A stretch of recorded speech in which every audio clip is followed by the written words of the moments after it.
চৰকাৰ প্ৰশাসনৰ চৰম অৱহেলা হেমাহিৰ বাবে বৰ্তমান অস্তিত্বৰ সংকটত পৰিছে শিৱসাগৰৰ ঐতিহাসিক যমুনা।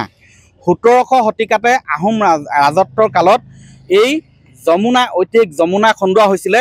ঐতিহাসিক শিৱদৌলৰ চাৰিওকাষে এই যমুনা খন্দোৱা হৈছিলে। কিন্তু এই যমুনাত বৰ্তমান পানীৰ পৰিৱৰ্তে দেখিছে ইয়াত পিটনিত পৰিণত হৈছে এই যমুনা। সম্পূৰ্ণ ইয়াত আৱৰ্জনা পোত খাই পৰিছে এই ঐতিহাসিক যমুনা। কেৱল আৱৰ্জনাত পোত যোৱাই নহয়, এই যমুনাৰ ঠায়ে ঠায়ে অবাধভাৱে বেদখল হৈছে। বেদখল হৈ থকাৰ ফলত যমুনাৰ যি মাটিকালি আছিলে সেই মাটিকালি পূৰ্বতে ১১২ পুৰা আছিলে আৰু বৰ্তমান তাৰ ঠাইত যথেষ্ট সংকুচিত হৈ আহিছে। এই সন্দৰ্ভত আচলতে বিভিন্ন সময়ত চৰকাৰ প্ৰশাসনক ইয়াত দাবী জনাই অহা হৈছে যাতে যমুনা বেদখল মুক্ত কৰে আৰু যমুনাক যাতে সম্পূৰ্ণ পৰিষ্কাৰ কৰি পূৰ্বৰ ৰূপলৈ যাতে ঘূৰাই আনিব পৰা যায়, তাৰ বাবে বিভিন্ন সময়ত দাবী উত্থাপন কৰি অহা হৈছে, আবেদন জনাই অহা হৈছে।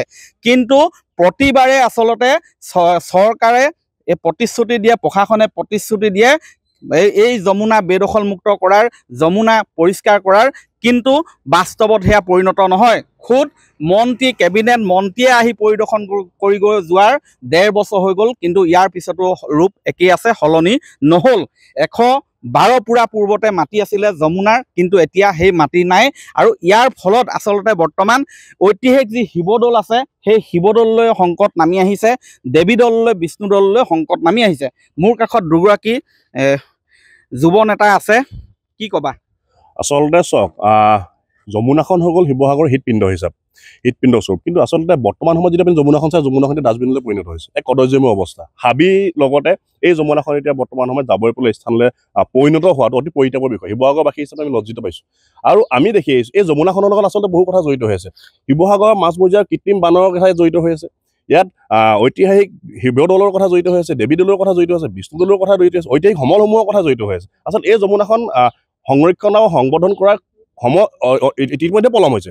তাৰপিছতে কিন্তু আমি এটা স্পষ্ট কৰিবলৈ বিচাৰিছোঁ, আচলতে এই যমুনাখন যদি কিবা কাৰণতে হেৰাই যাবলৈ হয়, শুকাই যাবলৈ হয়, বা বেদখলৰ যি আচলতে অবাধ গতিত বেদখল হৈছে, সেই বেদখলৰ গতিত যদি এই যমুনাখন হেৰাই যাবলৈ হয়, তেনেহ'লে কিন্তু আমি ঐতিহাসিক বহু সমল আমি ইয়াৰ পৰা হেৰুৱাই পেলাবলৈ কিন্তু আমি গৈ আছোঁ। গতিকে আমাৰ কথা স্পষ্ট, আহোমৰ ফালৰ পৰা আমি বিগত সময়তো আমি দাবী জনাই আহিছোঁ এই গতিবিধি। আৰু আমি এইখিনি এটা কথা কওঁ, আমাৰ এজন স্থানীয় বিধায়ক আছে, আমাৰ বিধায়ক ডাঙৰীয়ালৈ আমাৰ এটা আহ্বান যে তেওঁ এই যমুনাখন সংৰক্ষণৰ ক্ষেত্ৰত ব্যৱস্থা লওক, পদক্ষেপ লওক, অন্যথা কিন্তু নহ'লে শিৱসাগৰবাসীও কেতিয়াও ক্ষমা নকৰিব। গতিকে ঐতিহাসিক সমলসমূহ হেৰাই যোৱাটো কেতিয়াও কোনো কাৰণতে কাম্য নহয়।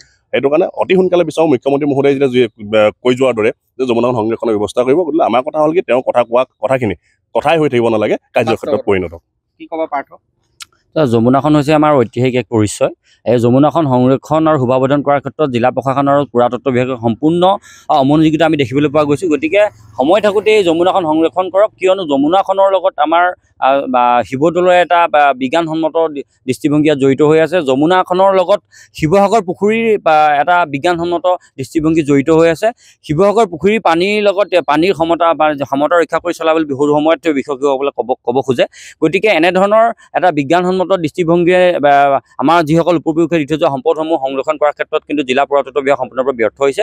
দ্বিতীয় সময়ত আমি শিৱসাগৰবাসী ৰাইজে আমি বিশ্ব ঐতিহ্যৰ ক্ষেত্ৰত শিৱসাগৰ জিলাৰ স্থান পোৱাৰ আশা প্ৰকাশ কৰি আহিছোঁ। তেনে সময়তে যমুনাৰ এনেধৰণৰ যি সৌন্দৰ্যময় ৰূপ, এই যমুনাক কোনো কাৰণতে সহজভাৱে কোনো মানুহে মানি ল'ব নোৱাৰে। গতিকে আৰু বিশেষকৈ এটা কথা আমি ক'ব লাগিব, অতি শেহতীয়াকৈ শিৱসাগৰ নগৰৰ মাজমজিয়াত হোৱা কৃত্ৰিম বানপানীৰ সমস্যা এই যমুনাৰ অবৈধ বেদখলৰ গ্ৰাসত পৰাৰ কাৰণে হৈছে বুলি আমি ক'ব বিচাৰোঁ। গতিকে সময় থাকোঁতে জিলা প্ৰশাসনে এক যুদ্ধকালীন প্ৰস্তুতীয় যমুনা যে সংৰক্ষণ কৰাৰ ব্যৱস্থা কৰে, আমি তাৰ দাবী উত্থাপন কৰিছোঁ।